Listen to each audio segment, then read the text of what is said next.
L'invitée de notre journal est aujourd'hui Catherine Cockry-Vidrovitch, historienne, spécialiste de l'Afrique, auteure de nombreux ouvrages dont Le choix de l'Afrique, les combats d'une pionnière de l'histoire africaine.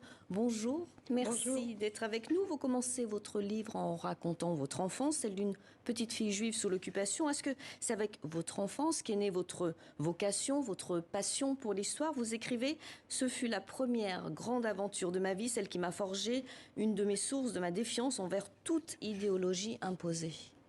Oui, parce que je pense, a posteriori, évidemment, j'étais toute petite, donc je ne le pensais pas à l'époque, mais que j'ai véritablement connu en France le fait, j'étais clandestine, nous n'étions pas déclarés, je le savais, alors que j'étais toute petite.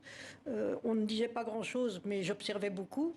Et j'ai réalisé vraiment, je pense, que je savais ce que c'était que d'être considérée comme étrangère dans son propre pays.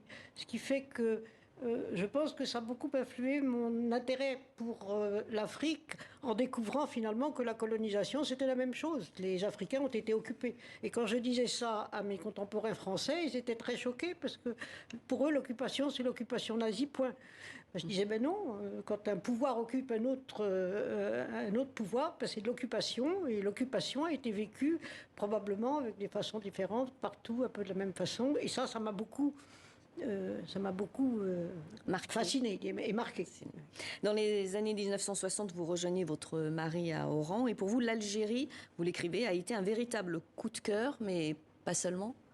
Oui, absolument, parce que je devais faire une thèse d'État à l'époque sur le Moyen-Âge, sur Paris au XVe siècle.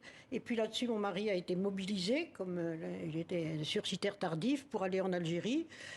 Je suis allée le voir à Oran, dans la ville d'Oran, parce que j'étais jeune enseignante et j'ai mis à profit mon congé de maternité pour aller accoucher à Oran, d'ailleurs, qui était toute une aventure. Et j'ai vraiment eu un coup au cœur. Je me dis, ce pays est superbe, les gens sont passionnants, et qu'est-ce que j'irais faire à Paris au Moyen-Âge, alors que là, il y a vraiment quelque chose à découvrir. Donc j'ai d'abord décidé de travailler sur l'Afrique du Nord, puis après, ça a été une série de hasards qui font que je me suis lancée sur l'Afrique subsaharienne. Il y a eu d'ailleurs cette rencontre déterminante avec l'historien Henri Brunswick, qui prend la tête du Centre d'études africaines. Vous allez être engagée, vous travaillez à ses côtés comme assistante, et vous n'étiez jamais allée en Afrique subsaharienne. Et c'est là que vous prenez conscience finalement de l'importance d'être sur le terrain, au contact des populations? Ah ben c'était très important, je ne connaissais rien. Pendant 5 ans, à l'école des hautes études où j'étais, j'avais eu beaucoup de cours d'enseignants, de spécialistes, parce que l'enseignement de l'histoire africaine n'existait absolument pas en France, et pas non plus dans l'enseignement supérieur. C'était le seul endroit où il y avait des spécialistes qui s'étaient réunis pour former quelques jeunes chercheurs. Nous étions très peu nombreux, à une époque où on disait que l'histoire de l'Afrique n'existait pas, ce qui est absurde, parce que tous les peuples ont une histoire. Cette histoire n'avait pas été travaillée, elle n'avait pas été écrite par des historiens, mais elle n'en existait pas moins. Donc c'était un champ nouveau, et ça m'a aussi passionné. Et vous allez découvrir d'ailleurs une société postcoloniale profondément raciste. Ça a été un choc pour vous, vous ne vous y attendiez pas, et par la suite vous avez d'ailleurs participé et vous avez été témoin de l'évolution. Oui, absolument. Quand je suis arrivée, la première fois que je suis arrivée en Afrique, c'était d'abord au Bénin, qui ne s'appelait pas encore Bénin à l'époque, et au Gabon. Et la chose qui m'a sauté à la figure violemment, c'est le racisme. Le racisme ce qu'on appelait désormais les expatriés, c'est-à-dire les anciens colons, qui étaient souvent restés, ou bien qui étaient revenus, qui étaient des agents coloniaux qui s'étaient réengagés dans la coopération technique.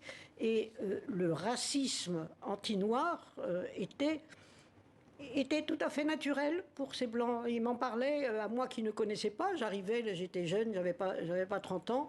Ils me disaient des choses absolument épouvantables avec le plus grand naturel. Vous aviez un caractère bien trempé. Votre langue n'était pas dans votre poche, comme on dit. Vous arriviez à vous exprimer pour ce combat contre le racisme. Oui, mais c'était difficile parce que... S'imposer en tant que femme également. À l'époque, la quasi-totalité des Blancs, sauf quelques chercheurs, mais il y en avait très peu. Et il n'y avait aucun tourisme. C'était une expédition, vraiment, quand je suis partie en 65, à nouveau en 67, pendant plusieurs mois. J'étais toute seule avec mon sac à dos. Je me demandais ce qui allait m'arriver. Finalement, j'ai découvert avec avec beaucoup de plaisir que le fait d'être une jeune femme blanche à l'époque, ça m'aidait beaucoup. Parce que, évidemment, les Blancs disaient il faut l'aider, cette pauvre fille, qu'est-ce qu'elle fait là? Et les Africains étaient, pour eux, j'étais une espèce d'ovni, ça les intéressait. Finalement, j'ai jamais eu de problème, disons, et j'ai pu vraiment voir le pays, vivre un peu avec. C'était ça qui était très important. Parce que on n'imaginait absolument pas en France. C'était pas imaginable. C'était tellement différent. C'est aussi pourquoi j'ai voulu l'écrire, parce que ce sont d'anciens étudiants ou des jeunes docteurs qui m'ont dit tu devrais nous raconter comment c'était avant. Parce que maintenant, on ne connaît plus. Et je me suis dit, c'est pas une mauvaise idée, effectivement. Et un jour, vous tombez par hasard dans les fameuses archives du fameux rapport Brazza. Pour vous, ça a été une confirmation de vos impressions? Ah oui, parce que je travaillais sur l'Afrique équatoriale, sur l'économie coloniale en Afrique équatoriale française dans la première moitié du XXe siècle. Et ça a été épouvantable, pas tout à fait aussi terrible que dans le Congo belge voisin, mais pas très loin quand même. Et j'étais donc habituée à lire dans les archives, parce que tout est gardé dans les archives, beaucoup d'énormités. Et un jour, je suis tombée sur ce rapport, tout à fait par hasard, qui était considéré comme perdu. Il y a eu tellement de scandales qu'en 1905, l'ancien découvreur de l'Afrique équatoriale, Savorian de Brazza, a été rappelé pour conduire pendant 6 mois une mission d'enquête. Et il a effectivement découvert des choses épouvantables. Un rapport a été rédigé. Ce rapport révélait beaucoup de choses. Et il était perdu parce que finalement, le gouvernement français avait décidé de ne pas le publier parce que ça portait trop ombrage à l'honneur de la France, disons. Il avait été tiré en 10 exemplaires. 9 exemplaires, il y avait une petite note dans les archives disant qu'elles avaient été mises dans le coffre-fort du ministère. Et je suis tombée, par hasard, sur le 10e exemplaire qui était considéré comme perdu. Merci. Donc, j'ai eu grand plaisir à le publier, mais dans les années 2010, et à la noter et à comparer ce que racontaient les compagnons de Brazza par rapport à ce que disait le ministère. Merci infiniment, Catherine Cockry-Wydrowicz, pour cet entretien.